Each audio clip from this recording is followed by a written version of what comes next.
This is the Right Now podcast with Sarah Werner, episode 37, Declutter Your Life So You Can Write.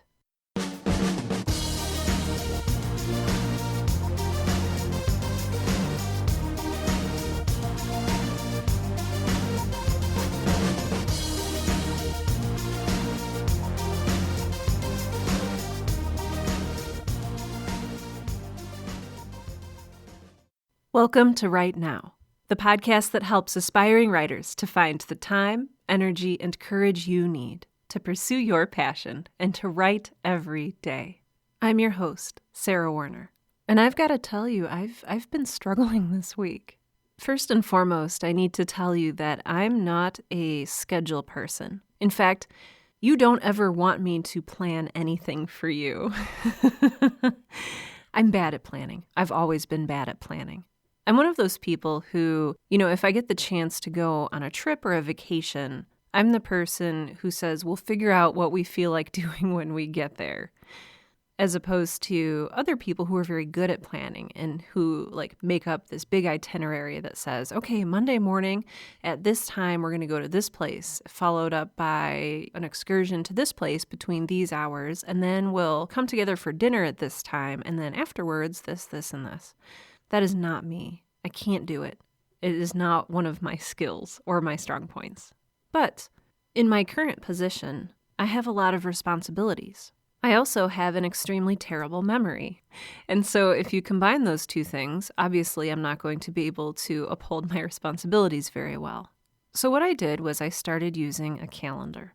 I know, novel concept, right? So I use this online calendar. It's tied to my email address. And on it, from Sunday through Saturday, I have scheduled the things that I need to do, blocked off in little colorful blocks across my calendar. If you listen to my last episode number 36, The Pressure to Be Great, I shared with you the fact that I'm going to be writing a book this year. Hooray! The downside of that is I needed to find a way to make it work with my schedule. And currently, pretty much every hour of my day is accounted for. So I've been getting up early. I get up at 5:30 and I sit down and I write for an hour and 15 minutes. And then I start getting ready for my day. I'm a professional, so I have to look professional. So I can't just slouch into the office in yoga pants and a sweatshirt, as much as I would love to do that. When someone out there invents yoga pants that you can wear to work, I want you to give me a call because I will purchase all of them. So I get ready, I straighten my hair, make it to work, 8 o'clock. Now at work, either I have meetings scheduled, so, I have an 8 to 9 meeting with so-and-so, and then I have a 9:30 client meeting with this client, and then I have a lunch meeting with this person from 11:30 to 1, and so on and so on. So either my day is taken up by meetings, or I have scheduled in the work that I need to do that day. So, okay, I need to make a sitemap for this client, and I've scheduled it in between noon and 5 p.m. near the end of the day on Monday, and I'll be wrapping it up the next day from 8 to 12:30, after which I have a lunch commitment followed by a meeting followed by blah, blah, blah. So I get off work at 5, and my employer, Clickring, is really good about having us go home when the workday ends. They're very good about only having us work 40 hours a week, which is kind of unheard of in the agency world. So 5 o'clock, I start packing up my stuff. I'm usually out of there by 5:15, and then there's the drive home, or the walk home, or the bike ride home, depending on the weather. And then starts my round of evening commitments. And they're not all bad. In fact, I enjoy most of what I do, which is awesome, and which is probably why I have trouble saying no to new commitments. Often my commitments are, drinks with so-and-so at, from 5:30 to 8. That's awesome. Or a board meeting that I'm really passionate about. Oh boy, I can't wait to go to that. Or, recently I had a checkup and they did a body fat percentage analysis. And apparently my body is 30% fat, which is, not optimal.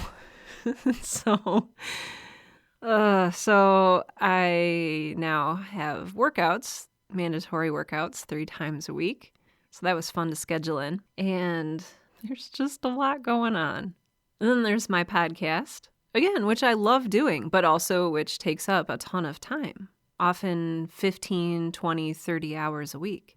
So I'm not kidding when I say that my schedule is literally packed. It looks like, I was going to say it looks like a successful Tetris game, but if you successfully, build up your Tetris wall of blocks, they disappear. And this stuff is not disappearing.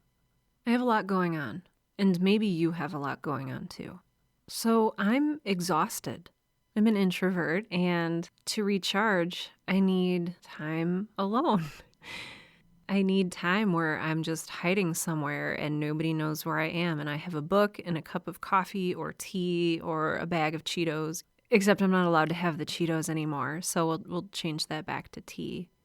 I'm an introvert, and I need recharge time, and that's time that I'm not getting.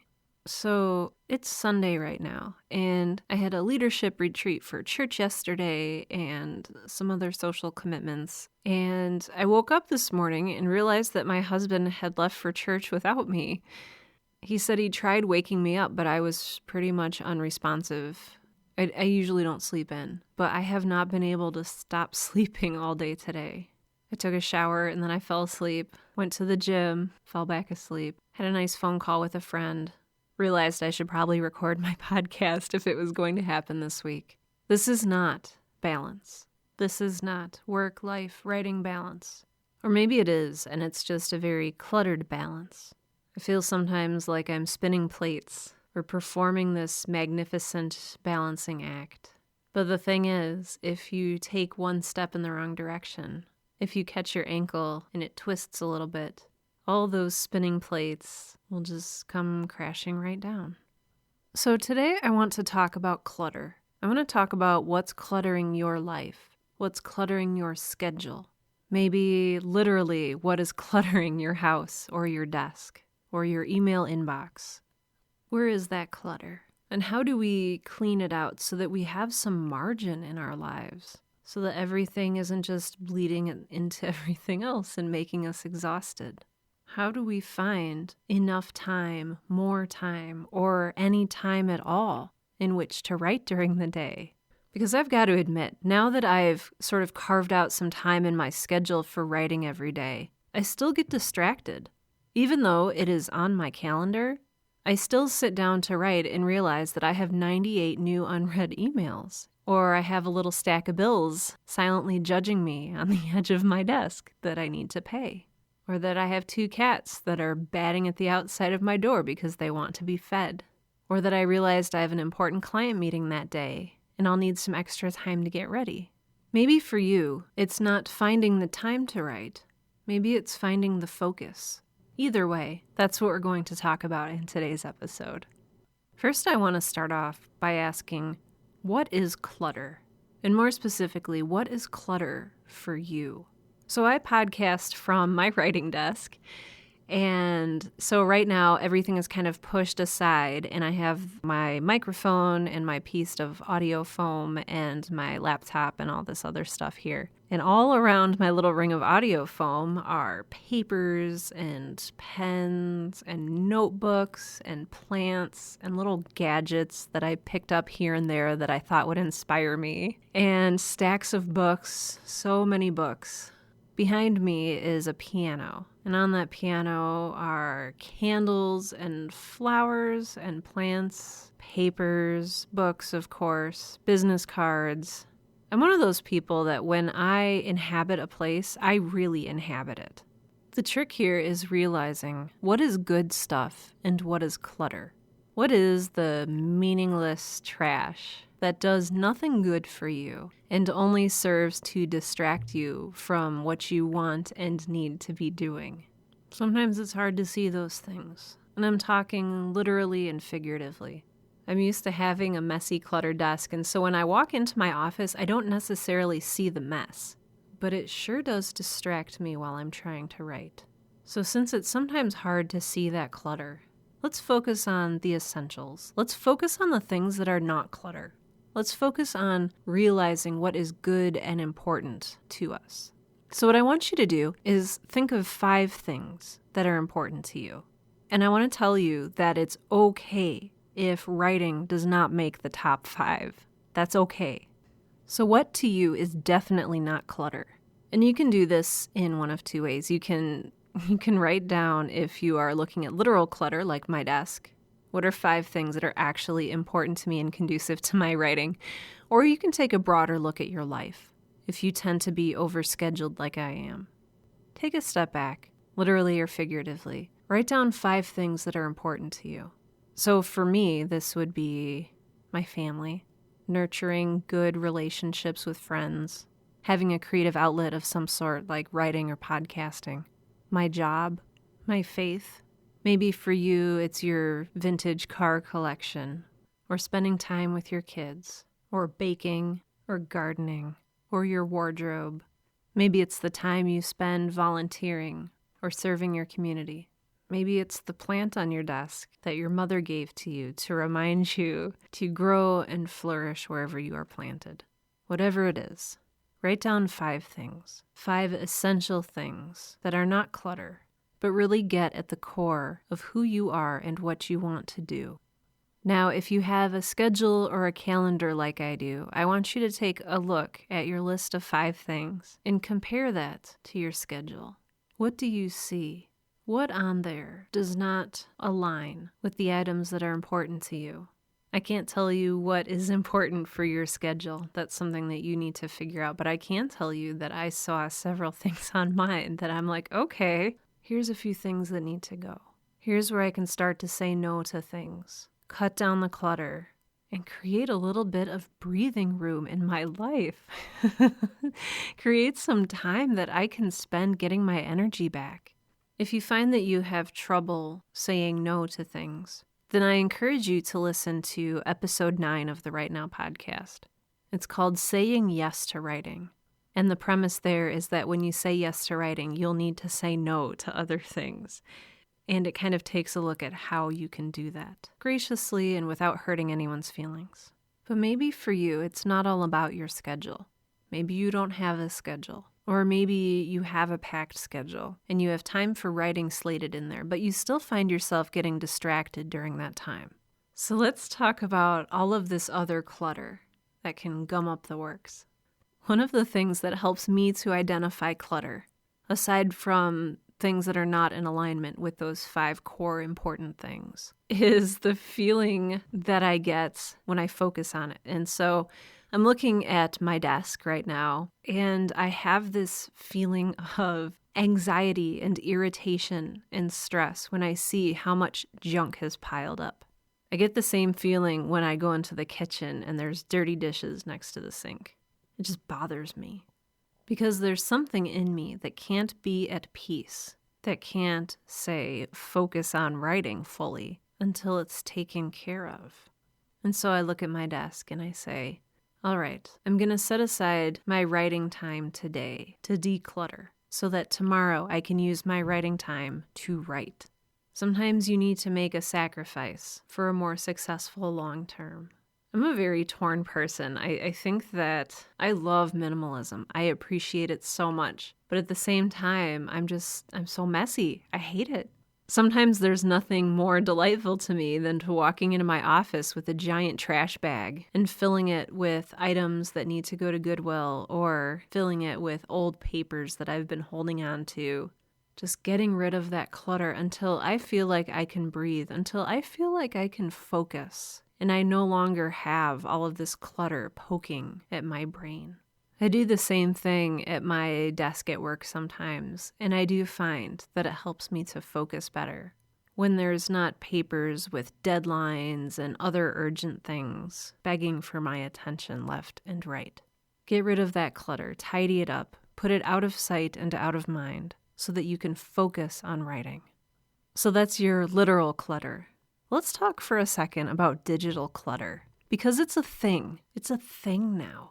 So anytime that I turn on my phone or unlock my phone, I see all of these little icons corresponding to the apps I have on my phone. I have a smartphone. And each one of these little apps has this little red number in the upper right-hand corner.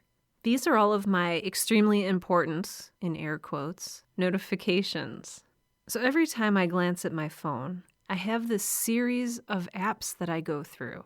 So I have 2 Instagram accounts, one for myself and one for the Right Now podcast. So I go in and I look at my notifications for each account. I do the same thing with Twitter. I do the same thing with Facebook. I go through all of my Snapchats, which is how my siblings and I keep in touch. I go through all of my texts. I go through and look at the day's time hop. It's endless. All these notifications that must be mentally processed and filed away or dismissed. Every time I pick up my phone and look at it, there goes at least 15 minutes of my time. I know it happens, but I also can't help it. I know that there's notifications there, and I can't forget about it, and I need to go in and dismiss them all, but then they just build up again. That's clutter. I will not die or spontaneously combust, or my head will not fall off if I don't check my Instagram notifications every half hour. I don't need to do that. Sometimes I want to do it because it's validating, which in itself is kind of a sickness. You might notice that I didn't mention email, even though I have 2 email apps on my phone, one for work and one for my personal email. These number badges are very large. Email is one of those things that extends beyond my phone. Most of my apps are restricted to my phone, but email is everywhere for me, and it has to be everywhere for me. It's on my phone, yes, but it's also on my laptop, on my desktop computer. Often I have my email open all day so that I know the second an email comes in and a client has approved something, or just so I know that someone has messaged me about a document I've been waiting for, anything like that. I also keep my personal email open, just in case there's a family thing that happens, or I don't know. So I pretty much live and write with my email open. And every time a new message comes up, it diverts my attention from what I'm doing. I don't know if you've heard of the notion that, say you're writing, and you are pulled away from your writing by a distraction. So I'm sitting here working on my novel, and I see a new email come in. Even if I don't take any action on that email, it still pulled me out of my writing zone. And I've read that it takes a good 15 minutes to get yourself, once distracted, back fully into what you were doing before. So think about that. I have an hour, sometimes a little more than an hour, to write every morning, if I can get out of bed by 5:30. What happens if I have one distraction? Boom, that kills a quarter of my time. That kills 15 minutes of focus. Email is clutter. Useful clutter, but when it comes to writing, when it comes to focusing on your writing, you don't need that distraction. For me, it's not enough just to close out of my email inbox, because I still know that all those emails are there waiting to be answered. And if you've emailed me before, you know that sometimes I let those emails build up, and I'm not great at answering them right away. So are you one of those people who has something like 300,000 unread emails in their inbox? I used to be. Now I just have less than 20. How I got to that point was I declared email bankruptcy. I learned this from Michael Hyatt, who is a business writer, productivity guy. He has a podcast called This Is Your Life. And one of my favorite episodes of his is about declaring email bankruptcy. Essentially, he says, if you're one of those people who has 300,000 emails unread in your inbox, sometimes you just gotta drop the bomb, delete them all. If they were important, people will get back to you. Start over. And then make sure you set a time, 1 time or 2 times per day, where you go into your email inbox and you process every message. And that can be reading it and making a note to take care of something later. That can be taking care of the thing at that time if it takes just a little bit of time to do, or delegating it to someone else. If this sounds like an amazing, salvific sort of idea to you, I encourage you to just Google Michael Hyatt, Hyatt, and the words email bankruptcy, and follow his directions because they work really well. I've done that for my personal email. That can help you really declutter your life and get rid of some of that dread and anxiety that comes with knowing that you have a ridiculous amount of emails to respond to and process. So we've talked about physical clutter. my messy desk, my unwashed dishes. And to respond to that, I suggested that you take your writing time and sacrifice one period of writing to just get all the things decluttered. Declutter all the things to make it meme friendly. Or if you don't want to sacrifice a writing period, then maybe set aside the time to declutter. Go into your office with a big box or a garbage bag, or go ahead and do a dishwashing marathon. You'll feel so much better when it's done. Take care of that physical clutter. Take care of your digital clutter. Maybe get rid of some of those apps. If those apps aren't supporting the things in life that are important to you, if they just exist to be distractions, get rid of them. Preempt the notifications. Seriously. Another thing you can do is disable notifications on your phone, although then you run the risk of not knowing when something happens. Similarly, you can set aside some dedicated time to cleaning out all the notifications, just like you did with your desk in your office. You can do the same thing for your email, whether it's just setting aside a chunk of time to go through, get rid of everything so that you can move on and not worry about that anymore as you write. Finally, maybe the clutter has more to do with how you're spending your time. Look at that list of 5 important things that you wrote down. Is your schedule allocated to spending time on things that support those 5 items?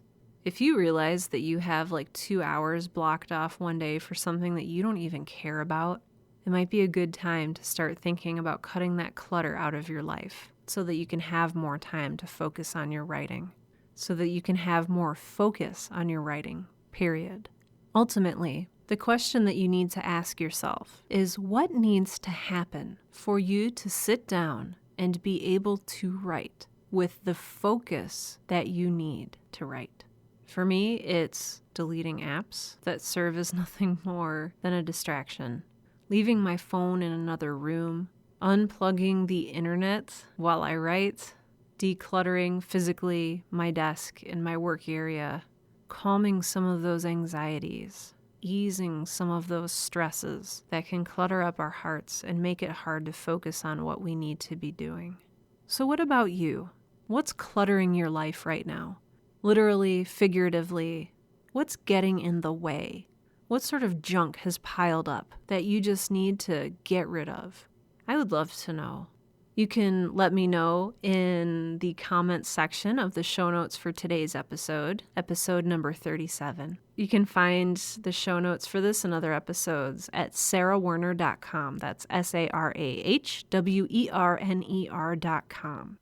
Alternately, you can navigate to the contact page on my website and fill out the little form there and send that to me. Or you can just send me an email directly at hello@sarahwerner.com. I really look forward to hearing from you. Speaking of hearing from people, I got some really lovely emails this week from listeners. The first one is from podcast listener Jenny, who is writing in response to episode 35, The Power of a Writer's Group. Jenny says, "It was just last week that I mentioned to my mom how blown away I am by the writing community. In any other sort of work or talent, it seems that people do not want to help new people in the business and or give away their success secrets. But I have found that authors and writers are the complete opposite of this, and it warms my little heart."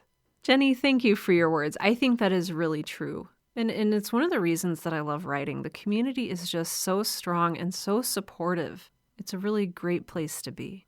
I received another email from podcast listener Michelle, who was writing about episode 34, Feeling Like a Fraud. Michelle writes, "This episode was probably one of your best yet, perhaps because I relate to it so much. I am a sufferer of imposter syndrome. The thing is, I was not always a sufferer. For most of my life, I was a confident go-getter that never took no for an answer. And that got me really far, until it didn't. And that's when I developed the syndrome. It was the day I was essentially fired from the place I was working. After putting in 2 years of blood, sweat, and tears, I had failed, and there is nothing like failing to make you question your whole existence. What I realize now is that yes, I did fail, but I was also failed by the person who is supposed to be my advisor. It was a two-way street, and we both crashed into the ditch. It's hard to cure yourself of imposter syndrome. It lies dormant, ready to show itself whenever you need the most confidence. It rears its ugly head often. But remember, Just because you fail does not mean that you're a failure. XOXO, Michelle. Jenny and Michelle, thank you so much for sharing your thoughts with us. Once again, if you would like to do so, go to sarahwarner.com, email me at hello@sarahwarner.com, message me on Facebook or any other of the social media platforms that I have set up. I would love to hear from you. So we talked a lot today about the clutter and the distractions that keep us from writing.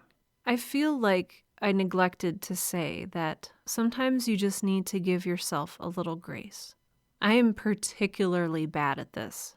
I'm a very driven person, for better or for worse. I'm very goal and success oriented. I like to make the most of my time. And so it's really hard for me to give myself any grace. And I think what I mean by that is, don't be too hard on yourself. You're not going for a 100% clean, clear, distraction-free, focused zone for your writing, because we're human, and that is a wonderful thing. What I do want for you is to love your craft, love what you do. Let your passion for what you're writing narrow your focus. Let it hone your focus and your talents so that you can do what you love and find time to do what you love without distractions that don't matter or that take you away from doing what you love. But if you fail one day, like I did on Monday, when I sat down to write and ended up answering emails for 45 minutes, give yourself some grace. Don't let it ruin your day. Remember that there's tomorrow and the next day. Remind yourself that email can wait. Turn off your phone. Relocate those bills. Just don't hide them well enough that you forget to pay them. Maybe do a couple dishes. And enjoy being a writer. I have several people that I would like to thank for helping make today's episode possible. First and foremost, I would like to thank my Patreon supporters for their generous financial contributions. Patreon is a secure third-party donation platform that lets patrons of the arts support the creators that they love. So thank you to official Cool Cat Sean Locke, official Bookworms Matt Paulson and Rebecca Werner, official Rad Dude Andrew Coons, and official Caffeine Enabler Meng Tsun Su. You all are so wonderful. You cover hosting costs. You do so many things. You allow me to take the time to create this podcast every week. So thank you so, so much. If you are interested in becoming a Patreon supporter, you can do that by going to sarahwarner.com, navigating to the show notes for this episode, and clicking on Help Support This Podcast. I would also like to thank you for listening. You're the reason that I'm doing this, and I mean that. I hope that you find this podcast to be a helpful resource and inspiring and encouraging, because you are a writer, and I want to do everything I can to help you fulfill that calling, that vocation. It's important. And with that, this has been the Right Now Podcast, the podcast that helps aspiring writers to find the time, energy, and courage you need to pursue your passion and to write every day. I'm Sarah Werner, and I'm going to go delete some apps from my phone.